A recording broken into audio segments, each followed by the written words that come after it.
બંનેના કરિશ્માઈ ચહેરા અથવા તો વ્યક્તિત્વમાં કેટલો ફેર છે, એમાં કદાચ બે ડગલા નરેન્દ્ર મોદી આગળ છે એમ કહીએ તો ખોટું નહીં. શું કામ?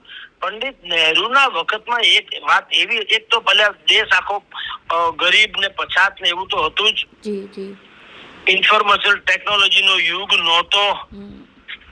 હું ને તમે કોક દિવસ ભાગ્ય ક્યાંક સભા હોય તો આ લોકોના દર્શન કરી શકતા, કારણ કે સ્વાભાવિક જ છે, બધા ખાલી છાપાઓમાં વાંચીએ કે રેડિયોમાં સાંભળીએ, ઇન્દિરા ગાંધી નું પ્રવચન હોય, પંડિત નહેરુ નું હોય, યા તો રેડિયોમાં તમે એનું પ્રવચન સાંભળી શકો, અથવા તો ક્યારેક ન કરે નારાયણ અને ક્યાંક જાહેર સભા યોજવાની થાય સૌરાષ્ટ્ર ગુજરાતમાં, તો બધા સ્વાભાવિક જ એના દર્શન કે ભાઈ કેવા દેખાતા હશે ઇન્દિરા ગાંધી, કેવા હશે પંડિત નહેરુ, એ જોવા માટે તેને ગરીબ ને ઉત્સુક જનતા ભેગી થતી.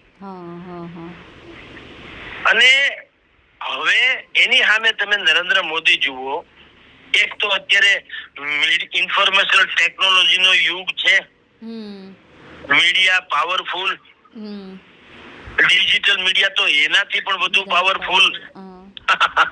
પાછી ત્રણ પેઢી આવીને આવી બદલાઈ ગઈ. સમજો, નરેન્દ્ર મોદીએ ગુજરાતના મુખ્યમંત્રી પદનો હોદ્દો સંભાળ્યો ત્યારથી માંડીને અત્યારે વડાપ્રધાન છે ત્યાં સુધી બે ત્રણ પેઢી બદલાઈ ગઈ, તો તમે નરેન્દ્ર મોદીના એની વ્યક્તિગત લોકપ્રિયતામાં કોઈ આંચ નથી આવી.